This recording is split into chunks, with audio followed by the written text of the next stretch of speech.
back to My Beautiful Autism. Today we are going to be talking about autisms and relationships. So I'm going to give you guys my top 5 tips, and this is going to be from the standpoint of somebody with autism. So this isn't my top 5 tips for your partner, it's for you. All of you. Anyway, tip number 1. Try and step outside of your head for 10 to 15 minutes a day and think about your partner. So with autism, sometimes you become very, very engrossed in the things that you're feeling and the ways that you need to act to be comfortable. And sometimes for your partner, that means that maybe you don't read their nonverbal cues as well, and you don't understand as many of the things that they need you to understand. And it's kind of a learning curve. You guys have to come to an agreement and understand that one of you is not going to be able to get those things as easily, and the other one isn't able to just cater to your every whim. For me, I try and take 10 to 15 minutes each day where I step outside of my own head and I think just about what my partner wants, what my partner needs, how my partner's doing. So tip number 2. Tip number 2 is clearly assign roles and jobs. So this is more if you live together. Like me and my wife, we cohabitate. We both live in the same house. So it's really important for us to assign jobs. So if Frankie says the dishes really need to be done sometime, I'm going to be like, yeah, you're right. And I'm going to sit there for another 20 minutes and not do anything.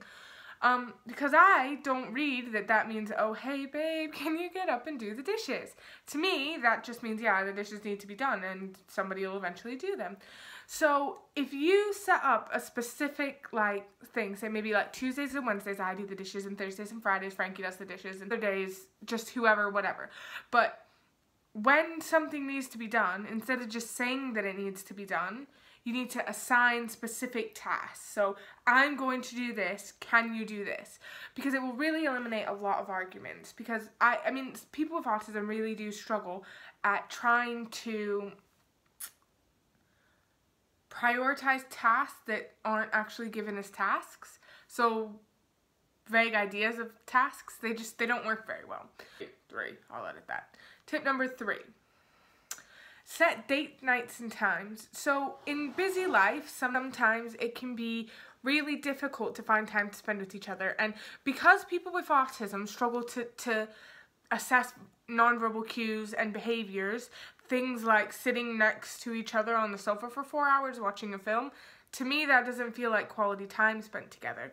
So it's really important for me and my partner to sit down and say, we are going to go see a film on Thursday, and that's our date for the week. And that helps me to feel like I'm getting what I need from the relationship, and it also avoids the conflict of me feeling like I'm not getting what I need even though I actually am. So it helps both of us, and it really keeps us on the same page.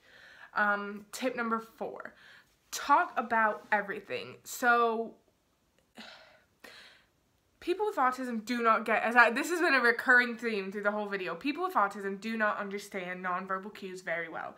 So if you're going to make a backhanded remark to your partner, which, let's be serious, we all do it, I might take that seriously, or I might just literally not understand what you're saying.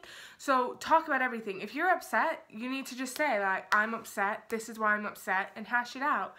Because at the end of the day, all those built up feelings, they're not going to service your relationship in any way. All they're going to do is they're going to break it down, and there's going to become a disconnect between you. And it doesn't feel nice. It doesn't feel nice for either side of the relationship. And sometimes when you have dealing with people with autism, it's harder to repair that disconnect because it's harder to get through the very base work. Because things like nonverbal cues, selfishness, because I struggle, me personally. I'm not gonna generalize and say every autistic person.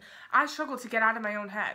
I struggle to think about what my partner needs, and I struggle to care is the wrong word, but at the same time it is. I think that the things that I need and the things that I'm going through are the most important in that minute, because I don't recognize that other people also have needs, and I have to work on that. That's not fair of me to put onto my partner. So we talk about it. When she feels that way, when she feels like I'm being that way to her, she tells me so that I have a chance to fix it. And if I have a problem, like say we've not gone out for 3 months and I'm like, oh, do you love me anymore? Because I do that. Really? it's a chance, we talk about it, and it's a chance for her to say. So we talk about that, and it's a chance for her to reinforce to me that maybe I'm what I've not seen in a calm situation. So I recommend to talk about everything. And tip number 5 is, if the person, this is for both sides. So if you are in any kind of therapies, if you are dealing with any kind of medication changes or anything to do with your doctor, it's very important to keep your partner completely clued in, because some people with autism experience you have to go on medications, whatever you have to do, but those things can make you have seem like you have a little bit of a different personality. They can cause you to be more aggressive. They can cause you to be more drawn back. They can cause you to be more hyperactive. And you need to stay on the same page with your partner. That way, not only can they help you through that so that you're receiving the help you need and the support you need, but you can also give them support. And it's also really important that if you are in a long-term relationship with somebody, maybe it's important for them to seek out some help or support groups as well, because it's not easy. There are some things about being in a relationship with a person with autism that I can't change the fact that I have meltdowns. I have anywhere between 1 and 4 meltdowns a week, and I cannot stop them. And that's something that my partner has had to come to terms with. And when I have a meltdown, it can be a not very nice situation to watch. So one of my next steps in my autism journey is going to be trying to see if I can offer my partner any services, or if I can find any services to help my partner deal with her experiences in this. Because once you invite other people into your journey and your life, you have to then take responsibility for helping them through it as well. We all have to work as a team. One person being diagnosed with autism is fine if you sit in your room and you never come out and you never do anything and you never have any social interaction. But I live a very lovely and a rewarding life, and I have a very lovely relationship that is really strong and really good. And that comes from talking and all of these tips that I've mentioned in the video today. All of these things together help us to stay on the same page. So this is just part 1. I'm going to do a part 2, and I'm thinking for part 2 that I'm going to invite my partner and maybe come up with some tips for the other side, so the person in the relationship who doesn't have autism. I think that would give a really unique perspective, because this channel is for everybody. It's not just for people with autism. It's for families, it's for friends, it's for people in the public who know nothing about autism at all.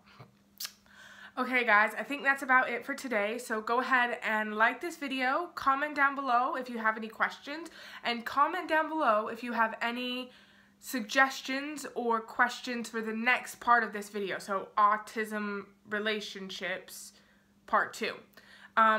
Anything you want to know, just let us know, and we'll come back and look at the comments on this video when we go to record the next video. Subscribe to my channel and hit that notification bell. That way you can get notified every time I put out new videos. I'm aiming for 2 a week. My next video this week is going to be a video actually with a mother who's going through the process of having her son diagnosed with autism. So it's going to be a really nice look for both parents and caregivers and people without autism in what people feel like when they're in that process of getting a diagnosis. Alright guys, that's all for me today, so we'll see you later. Bye!